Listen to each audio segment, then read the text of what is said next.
പോയി പറയും.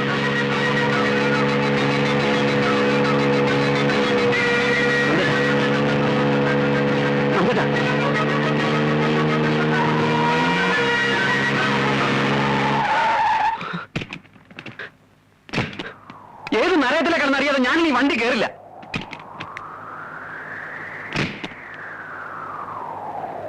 എന്റെ വിവാഹ നിശ്ചയം കഴിഞ്ഞതിന്റെ അടുത്ത ദിവസം നീ എന്നെ കാണാൻ വന്നപ്പോ ഒരു കത്തിന്റെ കാര്യം പറഞ്ഞത് ഓർമ്മയുണ്ടോ? ഈ അടുത്ത ദിവസം അതെന്റെ കൈ കിട്ടിയത്. വായിച്ചു നോക്ക്.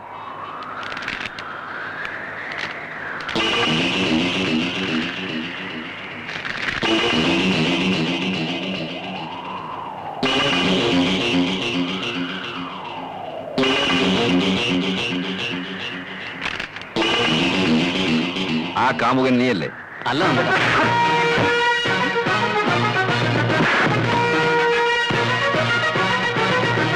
പിന്നെ ആരാടാ പട്ടി? നന്ദേട്ട, ഞാൻ പറയുന്നത് കേൾക്ക്.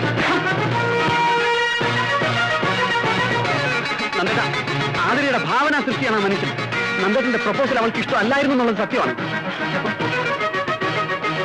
ഒരു പുരുഷനെയും കണ്ണിൽ പിടിക്കാത്ത ആതിരയ്ക്ക് അവളുടെ സങ്കല്പങ്ങളുമായി ഒരു ബന്ധവുമില്ലാത്ത നന്ദേട്ടന്റെ ആലോചന മുടക്കാൻ അവൾ കണ്ടെത്തിയ വഴിയാണ് ഈ കത്ത്. അല്ലാതെ ഇതിൽ യാതൊരു സത്യാവസ്ഥയില്ല. കൊള്ളാം നിന്റെ കണ്ടുപിടുത്തം. പെണ്ണുങ്ങളെ വശീകരിക്കാൻ മാത്രമല്ല നിനക്ക് വിരുത്. നീ ഒരു പഠിച്ച കള്ളന. സാക്ഷികളെയും കള്ളസാക്ഷികളെയും തിരിച്ചറിയാനുള്ള ബുദ്ധി എനിക്കുണ്ട്. ഞാനിപ്പോ എന്ത് പറഞ്ഞാലും നന്ദേട്ടന് മനസ്സിലാവില്ല. നന്ദേട്ടന്റെ മനസ്സിൽ നിറയെ സംശയങ്ങളാ. അതേടാ, സംശയമാ. എനിക്ക് എല്ലാരെയും സംശയമാ. പക്ഷെ എന്റെ ജീവിതം തൊലച്ചതിന് നിന്നെ ഞാൻ വെറുതെ വിടുന്നു വിചാരിക്കണ്ട.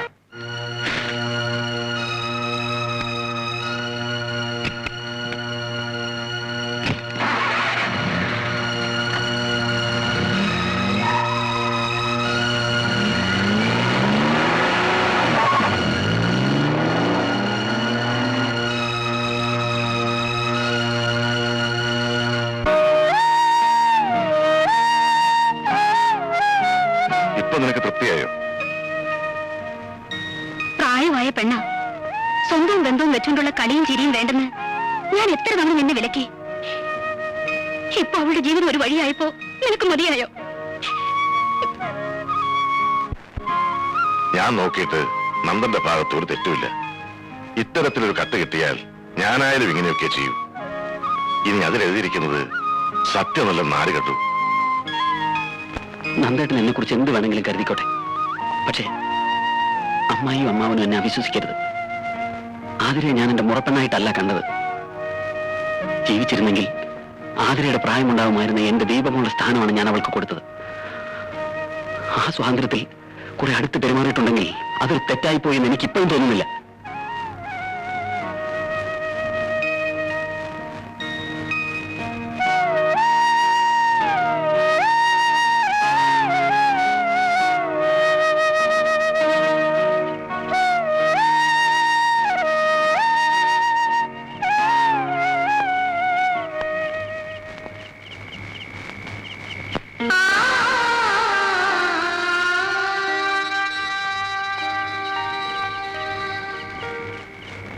കൂട്ടുകാരുടെ മുമ്പിൽ ഷൈൻ ചെയ്യാൻ വേണ്ടി നമ്മൾ പല കുസൃത്തരങ്ങളും കാണിക്കും.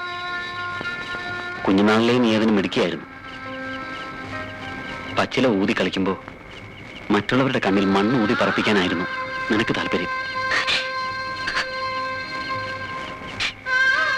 നന്ദേട്ടന്റെ പ്രപ്പോസൽ മുടക്കാൻ വേണ്ടി മാത്രമല്ല, ഫ്രണ്ട്സിന്റെ മുമ്പിൽ വലിയവളാകാൻ കൂടിയ മോൾ അങ്ങനെ ഒരു കത്ത് എഴുതിയെന്ന് ഭാനുട്ടനറിയാം. പക്ഷെ ആ കുസൃതി ഒരു ബൂമറാങ് പോലെ തിരിച്ചു വന്നല്ലോ മോളെ. കരയാൻ വേണ്ടി പറഞ്ഞതല്ല. എന്നെ ആരെത്ര വേണമെങ്കിലും അവമാനപ്പെടുത്തിക്കോട്ടെ, നാട്ടുകാർ പറയുന്ന ഒന്നും തിരുത്താൻ ഭാനുട്ട് മെനക്കെടാറില്ലെന്നറിയാലോ. മോളുടെ കാര്യം അതല്ല. നന്ദേട്ടന്റെ തെറ്റിദ്ധാരണ മാറ്റാൻ എന്നാലാവുന്നതൊക്കെ ഞാൻ ചെയ്യും.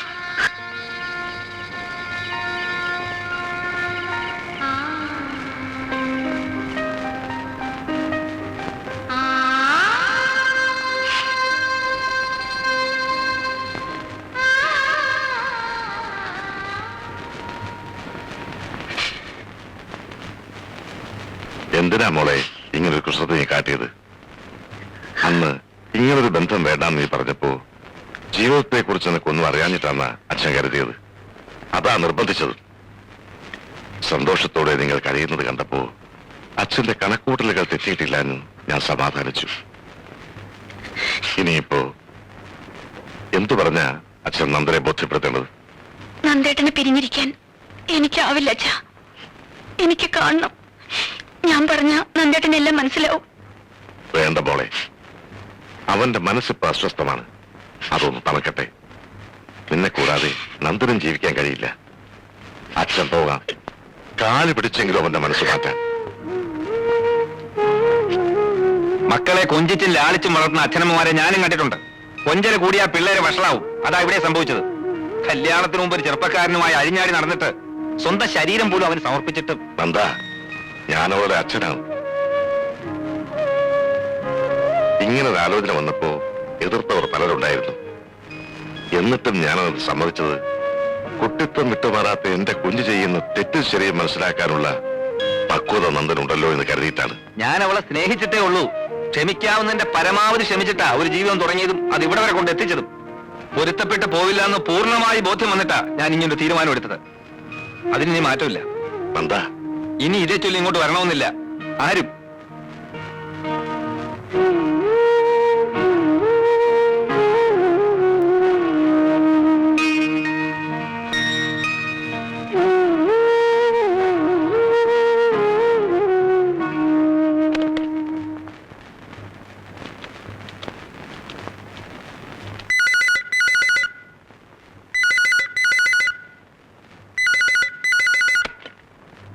ഹലോ, നന്ദേട്ട ആതിരയാണ്.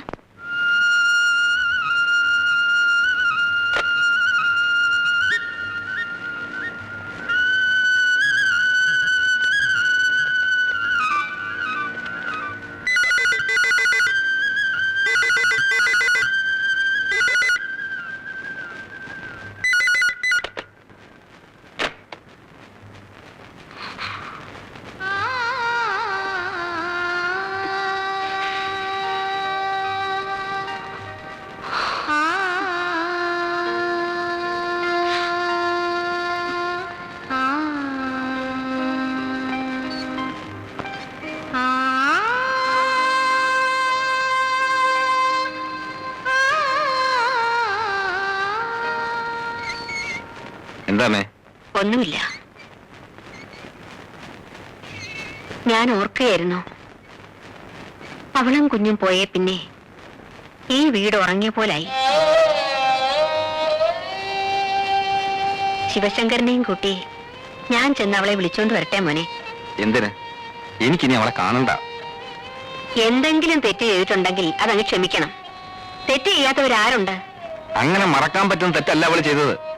വെളുക്ക ചിരിച്ചോണ്ട് അവളെന്നെ ചതിക്കായിരുന്നു. സത്യം എന്തു ആയിക്കോട്ടെ, അവള് തെറ്റുകാരിയല്ലെന്ന് എന്റെ മനസ്സ് പറയുന്നു. ഒക്കെ നിന്റെ സംശയങ്ങളാ. ഓഹോ, അമ്മയെ അവൾക്ക് വേണ്ടി വാദിക്കുകയാണോ? അത്ര നിർബന്ധമാണെ മരുമോളെ വിളിച്ചോണ്ടെന്ന് ഇവിടെ താമസിപ്പിക്കേ. പക്ഷെ ഞാൻ പിന്നെ ഇവിടെ കാണില്ല. വേണ്ട, അമ്മയ്ക്ക് വേണ്ടി നീ ചെയ്യണ്ട. നിങ്ങൾക്ക് അകം വയ്ക്കാൻ കാരണങ്ങളുണ്ടാവും. പക്ഷേ പാവാ കുഞ്ഞ്, അവൻ എന്ത് പഴിച്ചു?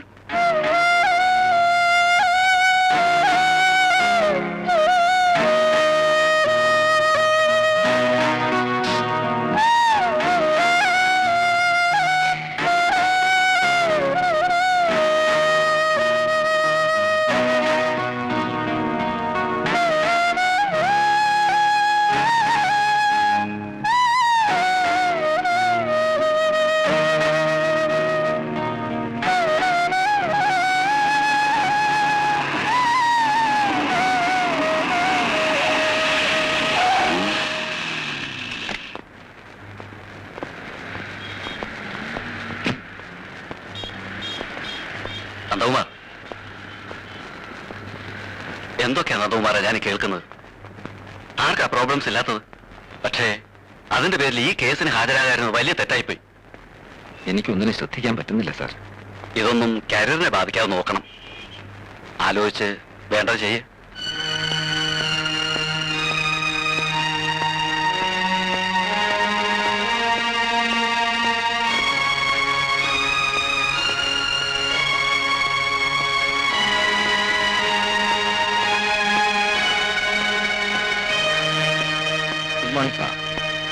സാറേ, ഇവിടെ ആകെ പാട്ടായി. ശത്രുക്കൾ ആരോ ശരിക്ക് പ്രചരണം കൊടുക്കുന്നുണ്ട്. പബ്ലിക് പ്രോസിക്യൂട്ടർ സ്ഥാനത്ത് നിന്നും സാറിനെ മാറ്റാൻ നീക്കം നടക്കുന്നതായി ശ്രുതി പറഞ്ഞിട്ടുണ്ട്. ഞാനും കേട്ടു.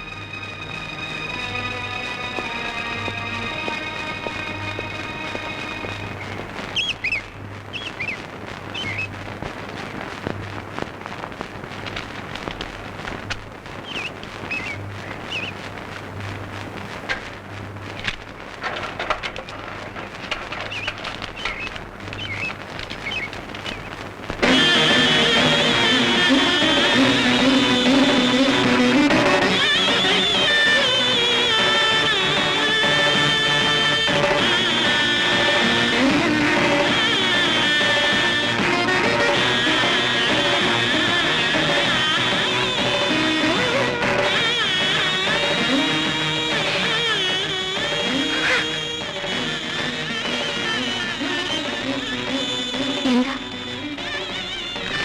ഡൈവോഴ്സ് നോട്ടീസാ.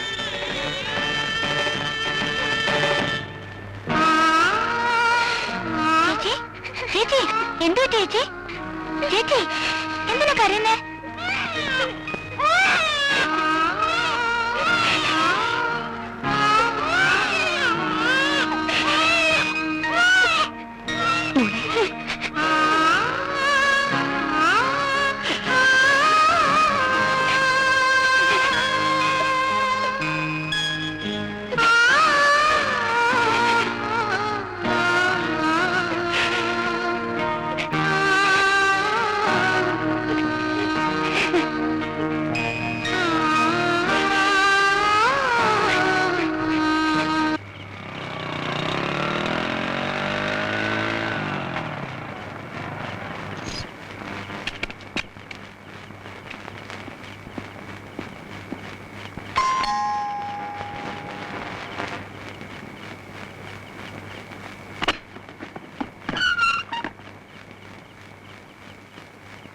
എന്ത് വേണം? കുറച്ചുകൂടി മനുഷ്യത്വവും മെച്യൂരിറ്റിയും ഞാൻ സാറിൽ നിന്നും പ്രതീക്ഷിച്ചു. ഒന്നും ആലോചിക്കാതെ അങ്ങനെ ഒരു ഡൈവോഴ്സ് നോട്ടീസ് അയച്ചത് വളരെ ചീപ്പായി പോയി. പിന്നെ നീ പറഞ്ഞതൊക്കെ സത്യമാണെന്ന് വിശ്വസിച്ച് ഞാൻ അവളെ സ്വീകരിക്കുമെന്ന് വിചാരിച്ചോ? ജീവിതത്തിൽ ഒരു മൊറാലിറ്റി ഇല്ലാത്ത നീ എന്നെ ഉപദേശിക്കാൻ പറ്റുന്നു. എന്റെ സ്വഭാവം നിങ്ങളെപ്പോലുള്ള മാന്യന്മാരുടെ കാഴ്ചപ്പാടിൽ മോശമാണ്. ഒരു പെണ്ണിന് ഒരു ലിഫ്റ്റ് കൊടുത്താലോ അവളോടൊന്ന് ഫ്രീ ആയിട്ട് സംസാരിച്ചാലോ അവിഹിത ബന്ധം ആരോപിക്കുന്ന നിങ്ങളെപ്പോലുള്ള മാന്യന്മാരോട് എനിക്കൊന്നും ബോധിപ്പിക്കാനില്ല. എനിക്കറിയാം ഞാൻ ആരാണെന്ന്. അത്ര ചങ്കൂറ്റമുള്ളവരാണെങ്കിൽ ഒരു പെണ്ണിനെ സ്നേഹിച്ചാൽ മാത്രം പോരാ, അവളെ സംരക്ഷിക്കാനുള്ള ചങ്കൂറ്റം കാണിക്കണം. അല്ലാതെ മറ്റൊരുത്തിന്റെ പടലിക്ക് വെച്ച് കിട്ടുന്നതല്ല മാന്യത. ആര് പടലേക്ക് വെച്ച് കിട്ടിയെന്ന് മേലിൽ ഈ അനാവശ്യം സംസാരിക്കരുത്. നീ എന്ത് ചെയ്യും? പ്രൊഫഷന്റെ ഡിഗ്നിറ്റി കീപ്പ് ചെയ്യാൻ വേണ്ടി ഭാര്യ ഉപേക്ഷിക്കുന്ന നിങ്ങളെ ഒന്നും ചെയ്തിട്ട് കാര്യമില്ല. നിങ്ങൾ അവളെ ഉപേക്ഷിച്ചാലും അവൾ അനാഥയാവുന്നൊന്നും കരുതണ്ട. അവളെ സംരക്ഷിക്കാൻ വേറെ ആണുങ്ങളുണ്ടാവും. You get out! Get out from this compound! Don't shout at me.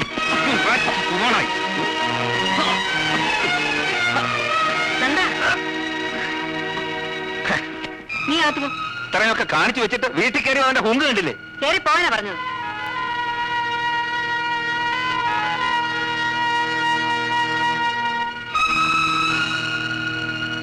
Anu, അനന്തമോൻ അസുഖമൊന്നുമില്ലല്ലോ? അവനൊന്നും അറിയില്ലല്ലോ. അതുകൊണ്ട് കളിക്കും ചിരിക്കും കുറവൊന്നുമില്ല.